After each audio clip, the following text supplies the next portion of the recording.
아, 그쵸. 중고등학생 때 올라가면은 보통 잘할 거다라고 믿고 맡겨주시는 부모님들이 좀 많으세요. 왜냐면 지금 초등학생들의 경우에는 시험을 안 치잖아요. 그래서 초등학생들, 즉 특히 어릴 때부터 이 자녀한테 공부를 정말 시켜야 되겠다라고 처음부터 마음먹으신 학부모님들이 아니라고 하면은 처음부터 초등학생 때부터 정말 공부를 잘하고 있는지 확인하기가 쉽지는 않아요. 그러다 보니까 초등학교 때는 그냥 놀게 냅두고 혹은 그냥 기본적인 학원 정도만 다니라고만 내버려 두고 뭐 태권도 학원이 있을 수도 있고 음악 학원이 있을 수도 있잖아요. 그렇죠? 그런 식으로 냅두고 나중에 중고등학교 때 그때부터 학원을 찾고 한번 알아보면 되겠지라고 생각하시는 분이 대부분이신데 제가 이제 교육계에 있다 보면 그러니까 이제 가르치다 보면은 초등학생 때 이미 완성이 되어 있습니다. 초등학생 때 이미 공부를 할 수 있는 아이와 할 수 없는 아이, 이게 구분이 되어 있는 것처럼, 이미 아이가 공부를 할 수 있겠다, 없겠다가 좀 보여요. 그래서 저는 가능하면 초등학교 때부터 학원을 뺑뺑이 돌리라는 게 아니에요. 학원을 뺑뺑이 돌리라는 것은 아니지만은 스스로 공부를 좀 할 수 있고 공부를 좀 스스로 내가 지금 뭐가 필요하지? 내가 숙제가 뭐가 있지? 이렇게 스스로 생각할 수 있게끔 삶을 살아가는 초등학생들을 키울 수 있으면 좋겠다라고 저는 얘기를 항상 드리고 있는 거예요. 조금 더 결론적으로 얘기를 하면은 그 공부를 잘할 수 있는 성향의 공부를 잘할 수 있는 기질을 가진 아이로 키우셔야 된다라고 말씀을 드리고 싶은 거죠. 공부 기질이라는 말이 있는데 근데 이거는 제가 이게 정확하게 있는 단어인지 모르겠어요. 그냥 저는 아이들의 성향, 기질 뭐 이렇게 보통 표현을 하는데 뭐 여러 가지 있잖아요. 대표적으로 뭐 강사님들께서 뭐 여러 말씀을 하시겠지만 뭐 문해력도 있고 사고력, 창의력 뭐 이런 식으로 보통 얘기를 해주잖아요. 공부에 필요한 뭐 무기 같은 것들이 있잖아요. 그렇죠? 근데 그러한 무기들을 나중에 중고등학교 때 올라가서 내가 갑자기 문해력이 생기라고 하면 생깁니까? 안 생기죠. 그럼 문해력을 키우기 위해서 보통 우리는 뭘 해요? 책을 읽어본다든지 아니면 뭐 신문을 옛날 같으면 신문 같은 걸 읽는다든지 뭐 이런 걸 하게 될 텐데 아무런 기질도 없는 애가 공부에 대한 준비도 하나도 안 된 애가 그거 당장 하라고 해서 그거 할 수 있습니까? 그게 아마 안 될 겁니다. 보통은 학생들이 그 기질이 안 갖춰져 있으면 공부할 수 있는 성향이 없으면은 하다가 지쳐서 포기해버려요. 처음 하루 이틀은 책 읽겠죠. 신문 읽겠죠. 도서관 가서 읽으라고 하면 읽겠죠. 근데 나중에 본인이 지치는 거야, 그게. 왜? 안 읽히거든요. 안 읽혀지거든요. 너무 어렵거든요. 안 읽혀지기 때문에 본인이 포기하게 된단 말이죠. 그러니까 그러지 않도록 만들어주는 게 부모님 역할이라고 보통 말씀을 드리고 있는 겁니다. 그리고 여기 계신 분들께서 어떤 생각을 가지고 계실지는 저는 잘 모르겠습니다만 막 1% 안에 들어가기를 바라는 부모님이 그렇게 많지는 않아요. 그냥 학교에서 공부를 하면서 그렇게 떨어지지 않게끔 상위권에 있으면서 우리 아이가 자유롭게 대학을 선택할 수 있고 자유롭게 뭐 진로를 선택할 수 있게끔만 했으면 좋겠다라고 하는 게 보통 일반적인 부모님들이시잖아요. 그렇죠?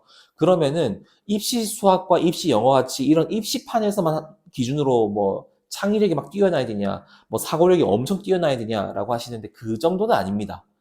네, 정말 1%, 0.5%, 0.1% 이렇게 올라가시는 분들은 좀 타고나신 분들이 있지만은 기본적인 노력만으로도 충분히 가능한 게 20판이라고 저는 생각을 해요. 그래서 제가 말씀을 드리고 있는 것들은 보통 어떤 것들이냐면 문해력과 창의력, 사고력 이런 것들이 중요하지 않다는 게 아니에요. 문해력과 사고력과 창의력을 기를 수 있게끔 우리 아이들의 성향을 바꾸자라고 저는 이야기를 드린 거잖아요.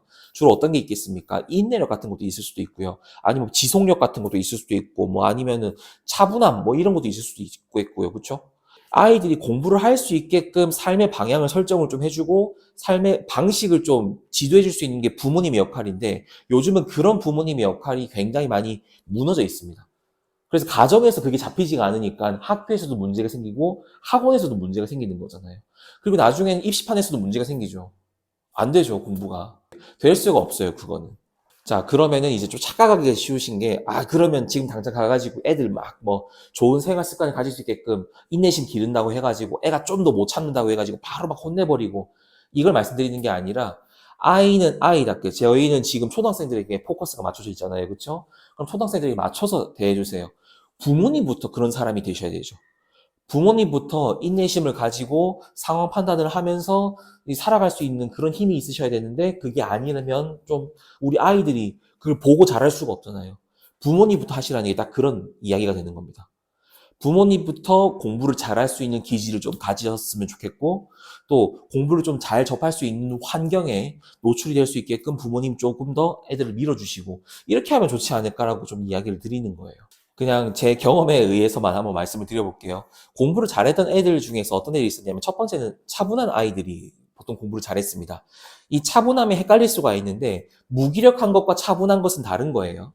차분하다는 것은 뭔가 문제가 주어졌을 때 내가 지금 알고 있는 게 무엇이고 여기서 무엇을 말하고자 하는 것을 한번 찾아보려고 하는, 탐구해 보려고 하는 그런 태도를 의미하는 거예요. 차분하게 상황을 보는 거예요. 난 지금 이것밖에 못 배웠는데, 지금 내가 배운 거에서는 이걸 못 풀겠는데, 아, 근데 선생님이 내줬으니까는 뭔가 내가 배운 데에서 나오겠지. 이러면서 해보려고 하느냐와 이거 안 배웠는데요 라고 해서 때려치운 애들은 차이가 좀 나겠죠. 그렇죠? 그런 아이들이 지금 당장은 성적에서 차이가 나겠지만은 나중에는 무슨 차이가 납니까? 갭이 엄청나지게 되는 거죠. 고등학교 때는 진짜 갭이 심하게 나게 될 거예요. 고등학교 때 갭이 이만큼 났다면은 사회 나가면 더 갭이 나게 되겠죠. 뭐 돈을 잘 벌고 못 벌고를 떠나서. 그래서 이렇게 차분하게 좀 본인이 알고 있는 내용을 접목시켜 보려고 하고 본인이 알고 있는 내용을 어떻게든 적용해 보려고 노력을 하는 친구들 부모님을 좀 보면은 차분하신 분들이 좀 많았던 걸로 기억이 납니다. 인내심이 뛰어난 아이. 인내심이라고 하면은 보통 부모님이 착각하시는 게 어떤 것들이 있냐면 좀 끙끙 앓다가 막 정신병이 생길 정도로 막 이렇게 혼자 참고 있는 거 아니냐라고 하실 수가 있는데 그건 아닙니다. 인내심이라고 하는 것도 결국은 한계의 선이 있지 않겠습니까? 본인이 참을 수 있는 선이 있잖아요. 그렇죠? 거기까지만 넘어가지만 않으면 되는데 왜 인내심을 말씀을 드리느냐? 공부라는 것은요. 알고 있다 하더라도 힘들고요. 모르면 더 힘들겠죠. 그러니까 공부를 하면서 모르는 걸 배우고 있는데 얼마나 힘들겠습니까? 근데 내가 모르는 걸 배웠지만은 그게 당장 외워집니까, 혹시?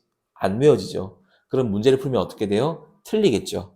그 틀린 거를 빨리 인정하고 받아들이면 되거든요. 근데 거기서 불쾌감을 느끼거나 아니면은 내가 왜 틀려야 돼? 난 이렇게 공부를 했는데 이것밖에 성적이 안 나와? 이러면서 막 때려치우고 나가는 학생들이 많아요. 이 인내심이 있다라는 것은 공부에 있어서 굉장한 도움이 됩니다. 정말 큰 도움이 돼요. 그 인내심이라고 하면은 절대적일 수가 없잖아요. 수치로 뭔가 뭐 데이터가 있어가지고 뭐 얼마 나오는 게 아니잖아요. 그렇죠? 그러니까 상대적인 거기 때문에 본인이 정말 힘들다라는 선까지만 가면 되는데 조금만 하려고 했다가 탁 포기해버리고 조금만 뭔가 하려고 하면 팍 포기해버리는 그런 거를 좀 부모님이 막아주시면 좋지 않겠나 싶어요. 초등학생들이 인내심이 있어봐야 뭐 얼마나 있겠습니까? 핑계 대면서 포기해버리고 핑계 대면서 포기해버리고 이런 학생들을 조금은 인내심을 기를 수 있게끔 지도를 해주시면 좋을 것 같아요. 그래서 그 입시에 쓰이는 인내심 정도는요. 정말 막 끙끙 앓고 그런 인내심은 아니고 아 내가 이제 학생이니까 나는 이제 공부를 해야 되겠구나. 내가 정말 놀고 싶은 게 있지만은 참고 내가 해야 될 것이 있구나 정도로 인정하고 조금 참고 내가 할 거 해결하고 이 정도밖에 요구하지는 않아요.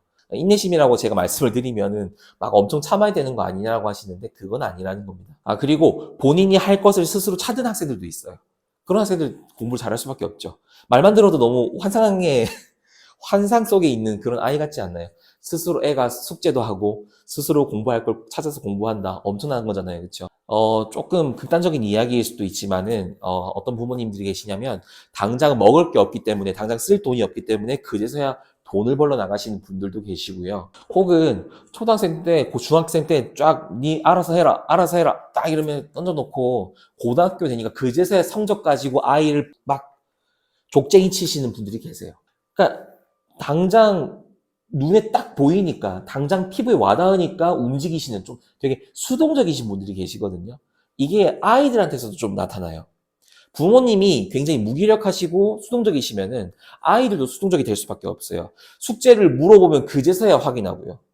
아니면 시험이 있으면 그제서야 시험 기간 확인하고요. 이런 것들이죠. 내가 지금 살아가고 있는 이 3월 기간에는 시험 기간에 아직 되진 않아. 그러니까 나는 시험 범위에 해당되지 않는 내용이지만은 평상시에 공부할 수 있는 걸 미리 준비해야지. 이런 식으로 뭔가 스스로 계획도 세울 수도 있고 하루라는 시간이 주어지면 나는 하루에 2시간 정도는 공부할 거야. 이렇게 계획을 세워야 되잖아요. 근데 그거 부모님 보고 배웁니다. 그건. 이거를 되게 부모님께서 인정을 잘 못하시는 경우가 많은데 애들이 무기력하잖아요. 거의 10중 8구는 부모님이 무기력하세요. 그러니까 이러한 그 공부하는 습관 있잖아요. 공부하는 이런 성향 같은 것들은 초등학생 때 완성이 되는 거예요.